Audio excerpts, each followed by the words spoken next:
Sanibonani njani? Nobaba umfundisi Babu Afrikaans from Shakaville, Stank, North Coast region. Mina umfundisi uKhumalo from Wamash wasi. Ukathi ke ayifunakala indoda enentshebe kaJudas Skyrot. Umkha.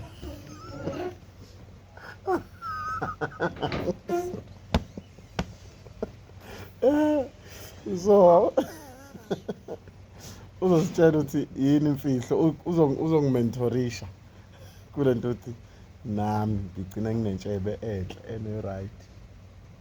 Iyamila wena kodwa imani ibe bofu. So yebo. Okay, no, angibingelele ngiyangibingelela. Sasizwa ukukholwa ngoba sisizukulwane sika-Abraham. U-Abraham lo uyise wamakholwa. Yingakho ngeke sithi u-Abraham ubaba wethu ekukholweni bese siba nentshebe kaJudas Skyrot umkhapheli wonke. Ayifake nje.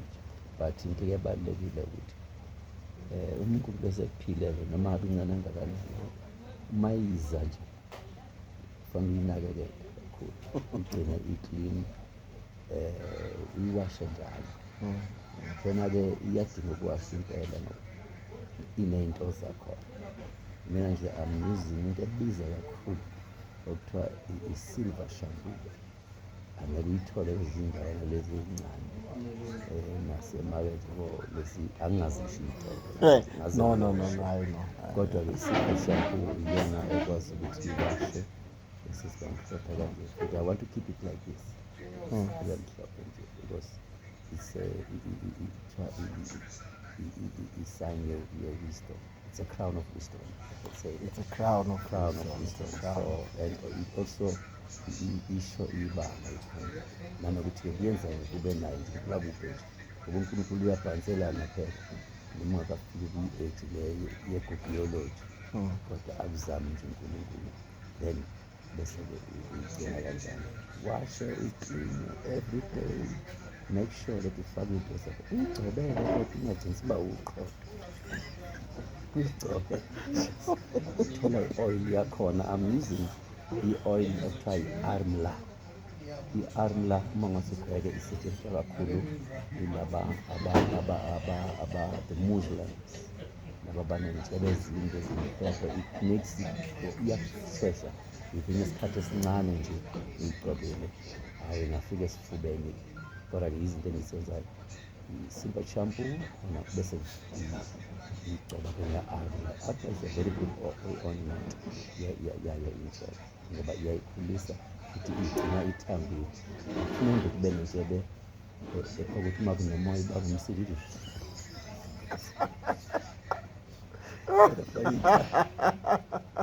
Ngiyabonga kakhulu.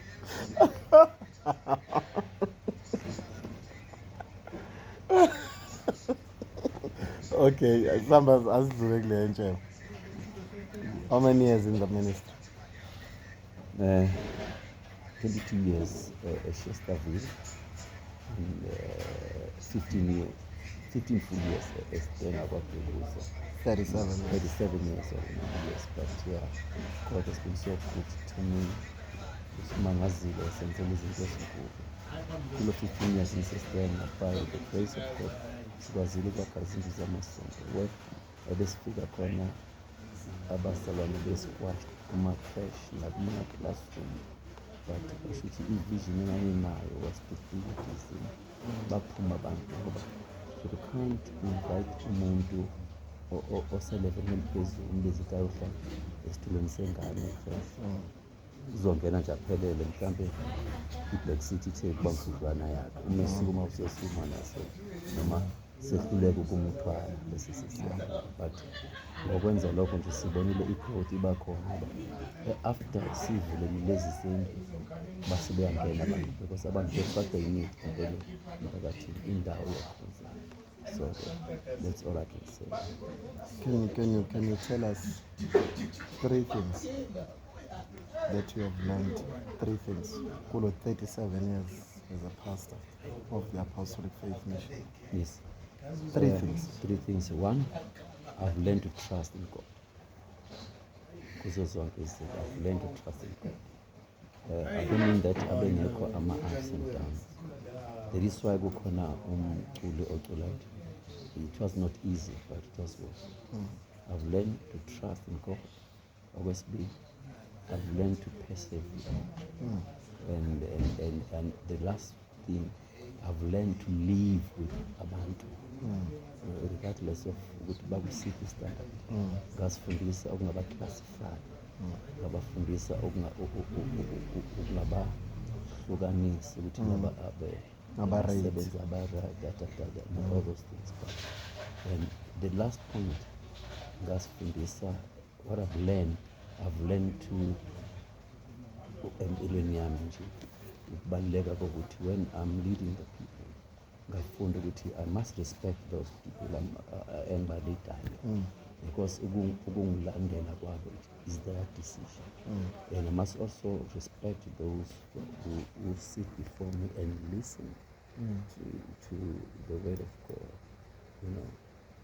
And ngafunda futhi ukuthi empilweni yokuhola amongst those people that you are leading, some of them academically, they are well educated, but you are just honored by God to stand before them and open your mouth and utter those words. Now we want to send you like 3 things. Send a lot of things. But all in all, yes, So loving people. yes, loving people. Loving. Yes, loving people. Yes, those were very important. Okay, Baba Afrikaans siyabonga kakhulu. I'm hoping ukuthi this Bible, those who walk with the wise shall become wise. Njengoba ngihleli eduze kwendoda enentshebe, maybe something will grow. Definitely, I promise. I receive it. Angifuni ukuthi uma ngibona ngishutha cela nemali, angikunikeze imali. Uzoba.